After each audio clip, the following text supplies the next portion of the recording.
Matt, if you're watching this, you did this to me, you sick, sick bastard.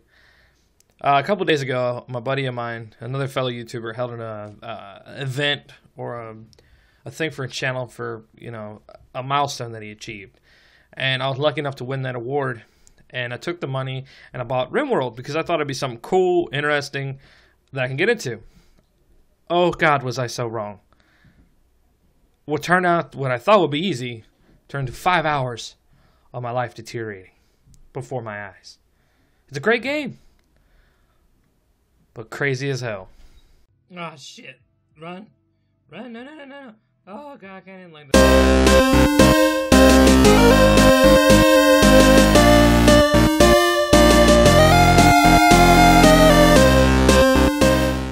So starting right off, one of the things that set this game apart is the sheer volume of different scenarios and variables that can be applied to the game.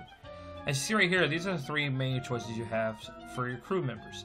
You could be 3 people that drop from orbit from you crash landed. You could be a tribe of 5 trying to survive. Or you could be a rich guy looking for whatever reason to be rich and going on a planet. What really gets the game pushed though is that as you try to survive in this game, you'll have these random AIs that you can choose from. One will be like throwing at you random events. One will hold back to a certain point, then hit you with something really hard to deal with, an event or a raid or an attack from alien species or whatever. Basically, these AIs set a narrative and a tone that you're never prepared for. In a typical RPG fashion, normally you can control somewhat of the outcome of how the story goes, like Witcher or Skyrim, doesn't matter. In here, the RPG stops at you creating a team. After that point, the AI sets it up. Basically, what will happen at some certain part of the game, which I haven't reached yet, playing 5 hours in, but at some part of the game, you're going to have an event or something's going to happen, and you're not going to be prepared for it. The reason why I think that sets itself apart for gamers is that gamers don't know how to deal with that. Think about it. If you're playing Witcher, instead of following the storyline, you follow just from some random procedural event, and you had no way to control it or understand how it's going to happen, then that gets that kind of like that high, that unknown feeling. And I think that's what really sets this game apart, is that the inability to guess what's going to come next. They always keep you on your toes, just like in a real life survival situation. Kind of like The Walking Dead or the zombie apocalypse.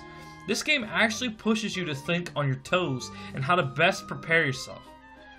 By putting in variables that you didn't see coming, you can then think more tactically and more strategies?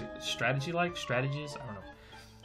And what really even pushes it even further is that right here when you go to create characters, you can't pick and choose what they have. All you can do for each one is hit randomize till you see something you like. But what that means is nothing from the childhood to their adulthood, which is up here at the top, and then down at the bottom what the person can't do, and at the very bottom is the traits on one of the different skills they may or may not have access to.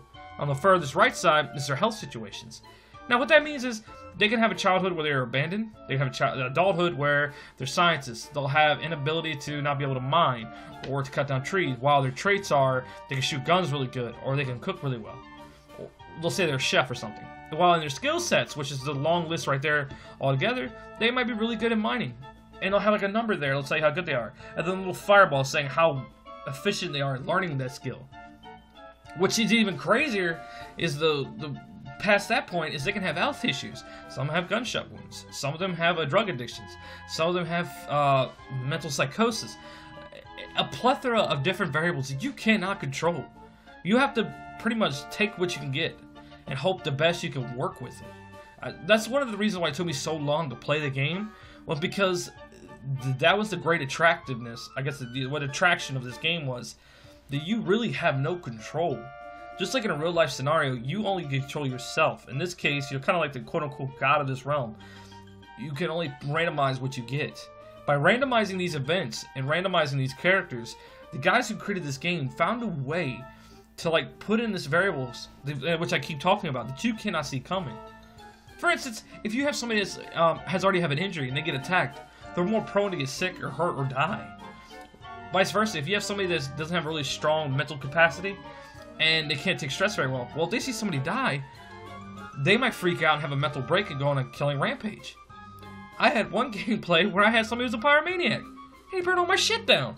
I had to restart over like 3 times. The point is, you can't control anything. Just like in a real life situation, you gotta hope for the best. And that within itself is the beauty of the game. Now you see me right here playing, trying to find a different certain characters that worked. Eventually I stopped using the tribe crewman, and I went back to the 3-man crew, which I'll show further in. Now I've sped this part up because I just want to tell you some few things. When you land on the planet, you have nothing. All you got is I think the items that you have with you, depending on the crew that you picked. And all you can do is stockpile, cut down wood, gather plants. The thing I can recommend the most is do the tutorial. Let me tell you something. Don't go in thinking you know how to play this. You don't. Because of this random variable generated system, you have no way to understand or even how to guess what's going to come next. I had to go through 10 different scenarios or 10 different plays, so I found the team that worked for me, which you'll see further in. Do the tutorial. You trust me. Do it. Now, the reason why I say the tutorial is because with this right here. To understand how this game functions, you got to understand the most important part of the game. The NPCs are your teammates. You got to understand what skills they can use, what skills they can't use. What you're seeing here, and I know it's blurry, is the different skills they have access to. To know these is the difference between life and death. Now, one of the things that make this game so overwhelmingly positive, is the fact that there's a sheer number of things you can do. From mining, to cutting down wood, to researching different items, to the interactions you have with the NPCs, to taming animals, any animal. This giant Appa-looking thing from Airbender, to this killer-looking chicken thing which you saw at the beginning. There are so many different variables and avenues you can go through, and I know I say variables a lot, but that's true. It is.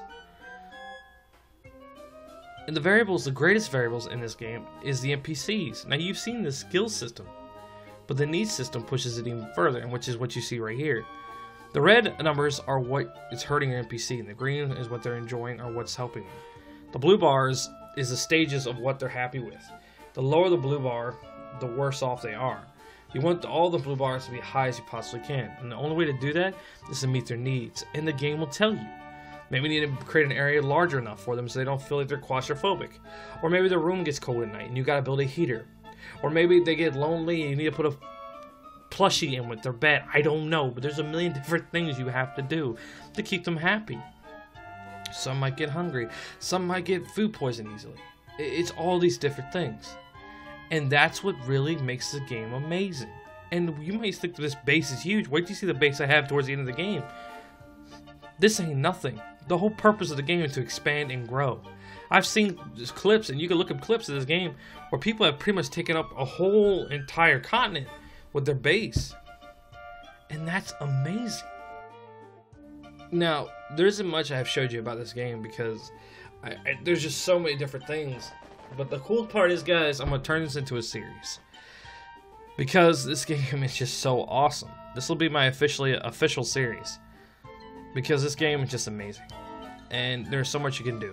And hopefully, as time progresses, you guys will see me build and do different things, and I can begin to explain to you more thoroughly how the game runs. I just want to get the video out just to tell you guys, this is a great buy, and I think it's still in its I think it's still in early access. And it's worth it for 30 bucks. I know some of you are like, John, no. It is, guys. It really is. I put back 3 other games just to get this because I wanted it. It's a great game. It keeps you preoccupied. It's over. I know I'm gonna put about 1,000 hours in this. So I don't know much more. I don't know much more I can say than to. I don't know why you're still listening to me. Go buy it. This is Game Flunky signing off with Flunky Force. I'll see you next time. And Matt, thanks again, brother. Much love, dude. Much love.